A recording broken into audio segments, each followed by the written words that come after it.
In this training tutorial, we're going to go through subpixel auto tracking. So the first thing we're going to do is go ahead and upload a Cine file. And I'm going to decide to use, let's take a look here. This is a toy pistol that shoots a BB through a glass window here. All right. So this is kind of a classic tracking application here. So what we're going to do is explore the automatic tracking feature in Cine Analyzer. And we're going to take a look at how the subpixel tracking affects the results. Okay. So first thing I'm going to do is mention that just because I'm going to show an example of how subpixel works, I'm not going to go and calibrate this. I'm just going to leave it in the pixel domain here. Okay, so I'm going to click track and I'm going to add the object, which is going to be the BB center, or actually the leftmost edge of the BB here. I'm going to click Control Enter, and then I'm going to call that object BB1. Enter. And I'm going to add another object. And this time I'm going to add it right here. Okay, in the same location. And I'm going to edit the name and call it BB2. Okay, so what I'm going to do is, by default, we are processing in a single pixel manner. So what that means is that the template image and the search area are comprised of the original single pixel data. However, if we want to get more accurate tracking results, we actually want to interpolate the template area and the search area and then carry out the algorithm. So to do that, I'm going to leave BB1 alone, which is a single pixel. So I can just show you by opening it here. I go into the advanced menu and I can see that it is indeed set to single pixel interpolation.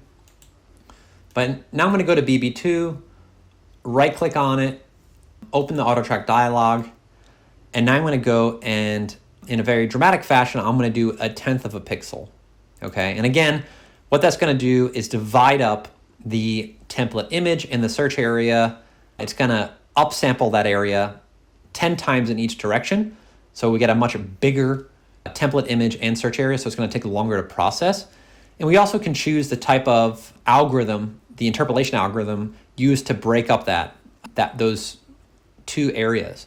The most commonly used algorithm is the cubic here, so I'm going to leave that as default. And then now what I'm going to do is I'm going to go to process, and I'm going to let BB2 process. And again, BB2 is the 1/10 of a pixel tracking. So we'll wait until that completes. And once that completes, we're going to go ahead. Now I can see it there nicely. I'm going to go over now to BB1, and I'm going to go ahead and process. Let's rewind it to the first frame here. And let's go to BB1, and we will process it. Okay. That's much faster, as you can see. It took almost no time at all. And if you take a look, you can barely see it, but there is some overlay. You can see the dots pretty much overlay each other nicely. All right, so I'm going to go ahead and open up the displacement graph in the X direction. They overlay perfectly.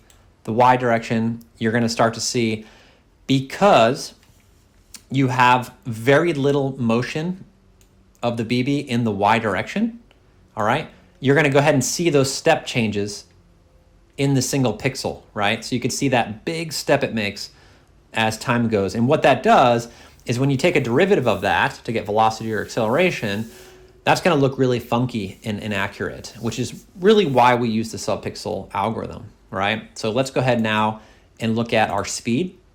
All right, this kind of looks odd, but let's pop it out. We're really zoomed into the data, so let's take a look at if we go ahead and change the axes. So let's go ahead and change the minimum of the y-axis here.